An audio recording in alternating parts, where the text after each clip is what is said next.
1,00,000 మంది శివభక్తులతో కలిసి మహారుద్రాక్ష పూజలో పాల్గొనండి. వెంటనే కాల్ చేసి మీ పేరును నమోదు చేసుకోండి. నమస్తే రమ్మగారు. నమస్తే జయ. రమ్మగారు, ఏదైనా మంచి చందమామ కథ ఒకటి చెప్తారా?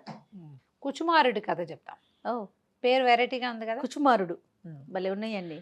చందమామ కథలో పేర్లు బాగుంటాయి. అవును. ఇంచుమించుగా 57-58 నాటి కథ. ఆహా. ఈ కుచుమారుడు అనే ఒక బ్రాహ్మణ యువకుడు కాశీనగరంలో ఉండేవాడట. బాగా చదువుకున్నాడు. చిన్న వయసు నుంచే విద్యాభ్యాసం మొదలుపెట్టి, కొంతమందిలో టాలెంట్ ఉంటుంది, అవును. చైల్డ్ ప్రాడజీ, ఎర్లీగా చిన్న వయసులో చదువు మొదలు పెడతారు, వచ్చేస్తాయి అన్ని. అవును.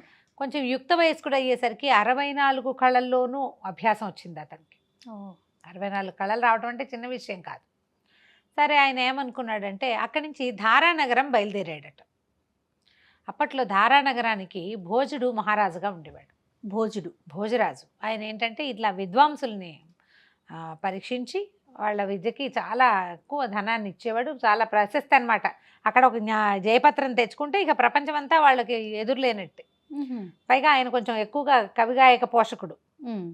విద్వాంసుల్ని ఇలా పండితుల్ని పోషించేవాడు. సరే, వెళ్తూ ఉంటే ఏమైంది, ధారానగరానికి చేరటానికి ముందే ఆయన ఇంకో నగరానికి చేరాడు.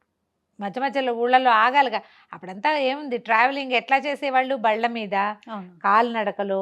ఒక ఊర్లోనూ అప్పుడు ఏంటంటే రాజులే ఏర్పరిచినటువంటి ఉండేవి భోజనశాలలు, అవి ఉండేవి.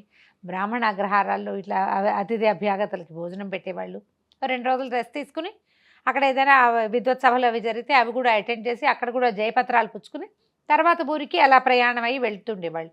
అప్పట్లో వీటికి సహాయకారిగా కూడా ఉండేవాళ్ళు ప్రజలు కూడా. ఈయన వెళ్ళేటప్పుడు ఏమైంది, ఒక విద్యాధరపురం అనే ఊరు పెద్ద నగరానికి దగ్గరలో ఉన్న ఒక చిన్న ఊరికి చేరాడు. చేరితే ఒక ఇంట్లో గృహస్థు ఆయనకి ఇది ఇచ్చాడనమాట, తన ఇంట్లో ఉంచుకున్నాడు. ఉంచుకుని ఏమిటి సంగతి సందర్భం అన్నీ కనుక్కున్నాక ఆయన ఏమన్నాడంటే, అయ్యా, నీకు డబ్బు ధనం కోసం అయితే భోజరాజు దాకా వెళ్ళటం ఎందుకు? భోజరాజు ఏమి ఇస్తాడు? డబ్బు ఇస్తాడు, కొంత ఓ జయపత్రం ఇస్తాడు. సంపాదన కోసమే కదా, మరి వీళ్ళ జీవితం సుఖంగా నడవటం కోసమే ఈ ప్రయత్నం. కానీ అగ్రహారాలు ఇవ్వడు. భోజుడు వేరే ప్రాంతం నుంచి వచ్చిన వాడికి ఇక్కడ అగ్రహారం ఏమి ఇస్తాడు? వాళ్ళ పద్ధతి ప్రకారం ఆయన ఇంత సొమ్మని ఇస్తాడు. మీరు ఒక పని చేయొచ్చు, ఈ విద్యాధరపురపు రాజుగారికి ఒక అమ్మాయి ఉంది. ఈ రాజుగారి అమ్మాయి పేరు సరస్వతి. అమ్మాయి బాగా చదువుకుంది. తన ప్రశ్నలకి సమాధానం చెప్పేవాళ్ళు, తన పరీక్షకి నెగ్గేవాడు ఎవడైతే వాళ్ళని పెళ్లి చేసుకుంటుంది. రాజకుమార్తె దొరుకుతుంది, అర్ధరాజ్యము దొరుకుతుంది. ఎంచక్క మీకు 64 కళలు వచ్చినప్పుడు ఇక్కడ అక్కడెక్కడికో పోవడానికి ఇక్కడే ఉండొచ్చు కదా అని ఆయన చెప్పేసరికి ఈయన కూడా బాగా తోచింది. మంచి మాటే కదా, రాజకుమార్తెను వివాహం చేసుకోవడం అంటే అదేం చిన్న విషయం కాదు. ముందు పరీక్ష, చదువుకున్న వాడికి ఎప్పుడు ఎగ్జామ్ కావాలని ఉంటుంది. సరే, ఈయన ఏం చేశాడు, ఆ ఇంటి గృహస్థు శంబరుడని తన కొడుకుని తోడిచ్చి ఈ మన కుచుమారుడిని పంపించాడు. ఈ కుచుమారుడు శంబరుడు ఇద్దరు కలిసి ఆ విద్యాధరపురం చేరారు రాజుగారింటికి. సరే, వాళ్ళకి పరీక్షలకి యువకులు రావడం సైనికులకి వాళ్ళకి అలవాటే. సరే, ఈయన పరీక్షకు నిలుస్తానని ఇదని తన వివరాలు, తన కాశీనగరంలో చదువుకున్నట్టు తనకు 64 కళలు వచ్చు, ఇవన్నీ పంపించాడు. రాజకుమార్తెకి వెళ్ళింది శ్రీముఖం, ఈ తన వివరాలు, తను ఏమేం చదివాడు అవన్నీ.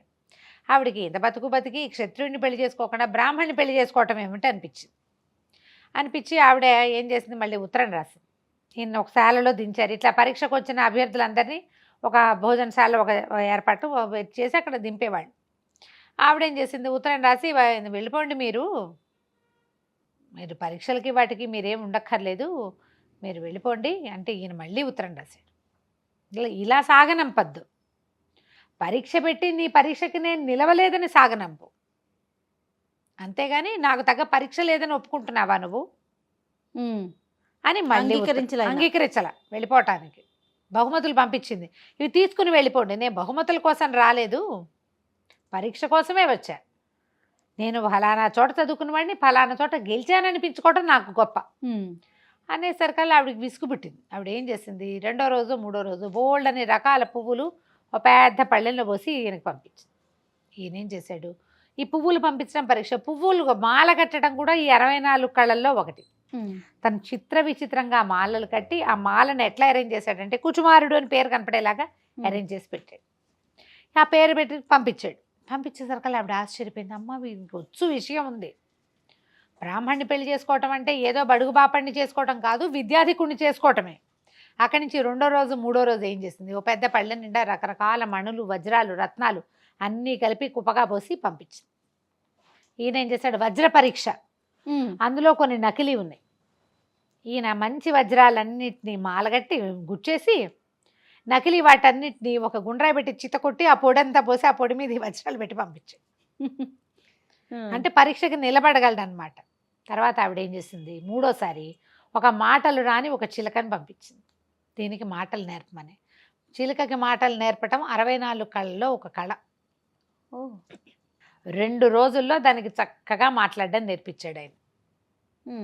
ఆ చిలక మళ్ళీ వెనక్కి వెళ్ళిపోయింది. వెళ్ళేసరికల్లా సరే ఏం చేసింది, ఆవిడ వివాహానికి ఒప్పేసుకుంది. ఇంత సమర్థుడైన వాడైతే ఇంకెందుకు మానేసుకోవటం, సరే చేసుకుందాం అనుకుని ఒక మణిహారాన్ని కానుకగా పంపించింది. మణిహారం మెళ్ళో వేసుకున్నాడు. మర్నాడు చిలక కూడా రాబోతుంది. ఈ మణిహారం వేసుకునేసరికల్లా ఈ శంబరుడని వచ్చాడు కదా గృహస్థు కొడుకు, వీడికి ఏమనిపించింది, వీడి గొప్ప ఏమిటి, వీడికి రాజకుమార్తె దొరికేస్తుంది, ఎలాగైనా ఇది మనమే సొంతం చేసుకోవాలి అనుకున్నాడు. వాడికేం చదువు పెద్దగా ఏం లేదు, ఏదో 4 ముక్కలు వచ్చు అంతే.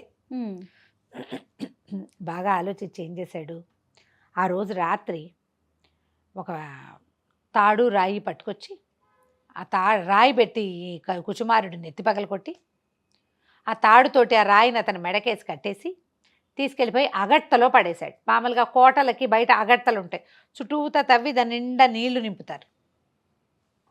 కోటలో నుంచి మనం బయటికి రావాలంటే కోట మీద నుంచి ఒక బల్ల లాంటి దాన్ని ఈ అగట్ట మీదుగా వేస్తారు, దాని మీదే రావాలి.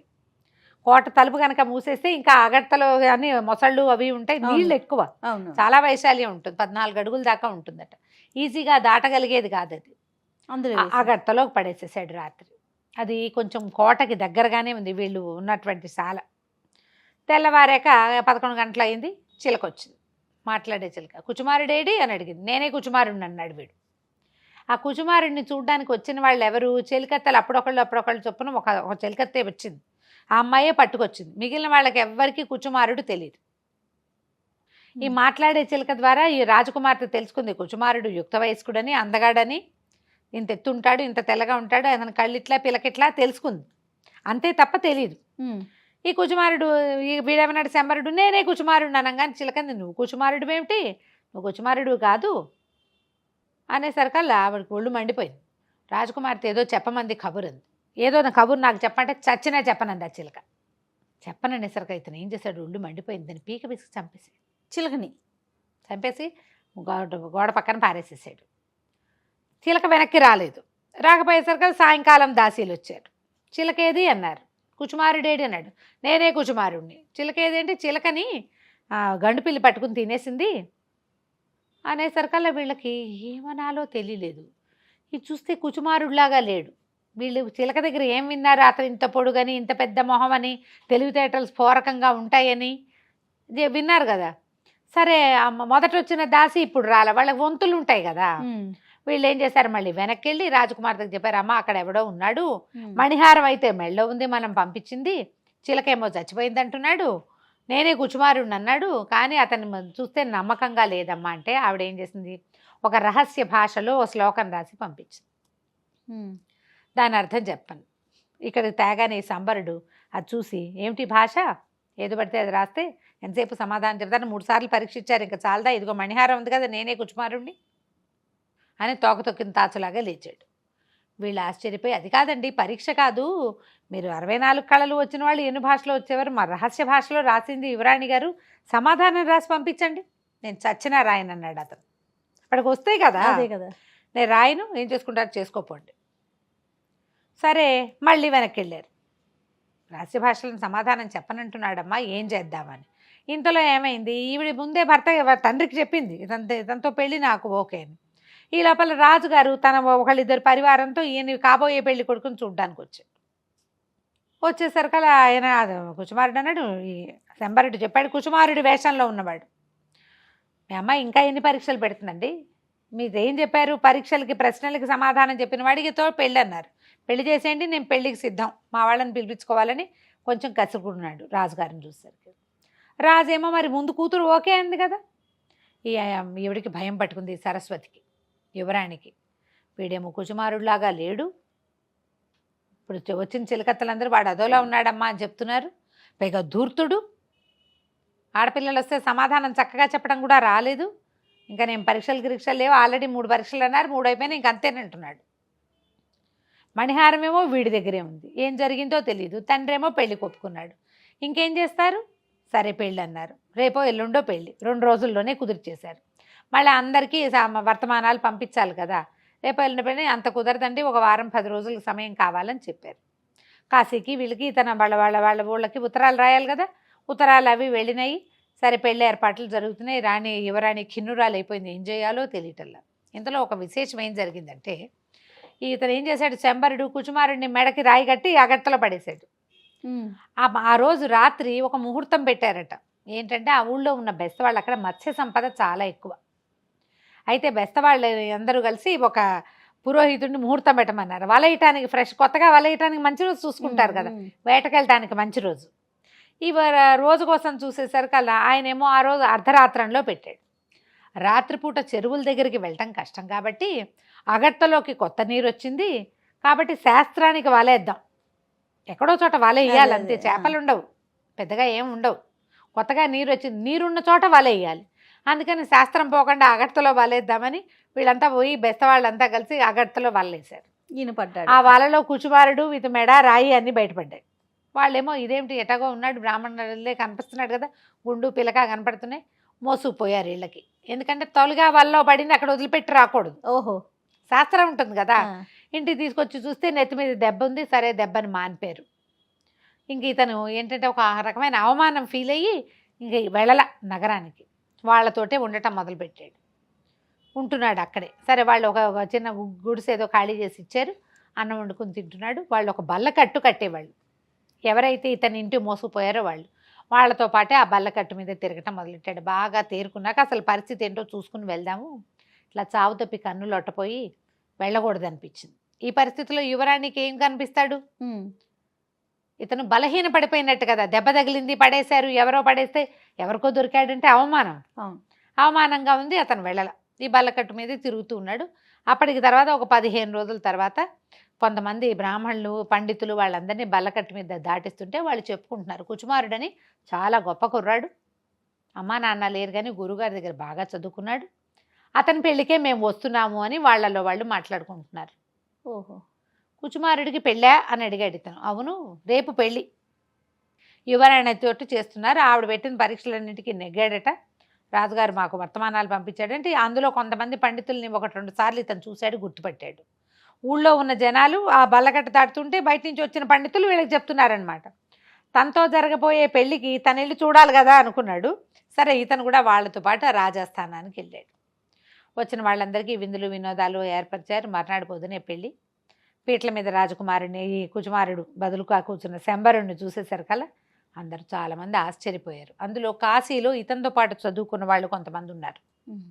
కాశీనగరం నుంచి వచ్చిన పండితులు ఉన్నారు. వీడు కుచుమారుడు ఎవడు, వీడు కాదండి, వీడు అసలు కుచుమారుడే కాదు, మాకు తెలుసు, శాస్త్ర పరీక్షలకు వచ్చినప్పుడు మేము చూసామని కొంతమంది. ఉజ్జయిని నుంచి వచ్చిన వాళ్ళేమో కుచుమారుడు ఇతను కానే కాదని కొంతమంది. సభ అంతా గగ్గోలెత్తిపోయింది. దాంతో ప్రశ్నించారు. నేనే కుచుమారుడిని అన్నాడు. ప్రశ్నించేసరికల్లా అతను సమాధానాలు చెప్పలేకపోయాడు. 64 కళలు చదువుకున్నవాడు సమాధానం మామూలు వాడు ఎట్లా చెప్తాడు? దాంతో సభ అంతా అల్లరైపోయింది. పెళ్లి పందిరంతా గగ్గోలెత్తిపోయారు. రాజుగారు ఆ సైన్యాధ్యక్షుడు గద్దించేసరికల్లా వీడు వలవల ఏడ్చేస్తూ చెప్పేశాడు, కుచుమారుడికి చాలా అదృష్టం పట్టిందని నేనే అతను తలపగలు కొట్టి ఇంట్లో పడేశాను, పెళ్ళి అయిపోయింది. పెళ్ళి అయిపోతే వీడిని చిత్రవధ చేయమన్నారు. చేయమనగా నీ కుచుమారుడు జనాల్లో కూర్చున్నాడు కదా, అతను లేచి వెళ్ళాడు. క్షమించండి, నేనే కుచుమారుణ్ణి, ఇతను వీళ్ళ నన్ను ఇక్కడికి పంపించాడు, వీడు ఏదో అత్యాశ కొద్దీ ఈ చిన్న ప్రయత్నం చేశాడు, క్షమించి ఈసారికి వదిలేయండి అంటే ఆ దాసి గుర్తుపట్టింది. సభకు వచ్చిన వాళ్ళలో ఆ బయట వాళ్ళ నుంచి వచ్చిన వాళ్ళంతా కుచుమారుని గుర్తుపట్టారు. అయితే రాజు మాత్రం ఊరుకోలే. నువ్వు రాకుమారి ఏ పరీక్షలు పెట్టింది, నువ్వు ఎలా నెగ్గావో చెప్పమని అడిగాడు. అడిగితే 3 పరీక్షలు పెట్టారు.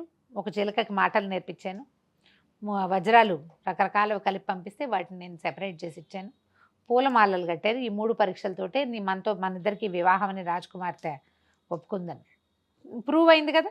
అప్పుడు కుచుమారుడికి రాజకుమార్తె సరస్వతికి వివాహం చేసేశారు. పెళ్ళైపోయింది. శంబరుడు తండ్రి కూడా వచ్చి మావాడు ఇలా తెలివి తక్కువ ఆలోచన చేశాడని కొడుకున్న 2 లెంపకాయలు కొట్టి తీసుకెళ్ళిపోయాడు. వాళ్ళ వల్లే ఇలాంటిది సంభవించింది కాబట్టి ఇంకా అతనికి శిక్ష పడనివ్వకుండా ఇతను ఆపగలిగాడు అనమాట. కథ కంచికి మనం ఇంటికి. చాలా బాగుందండి. నమస్తే రమ్య గారు. నమస్తే.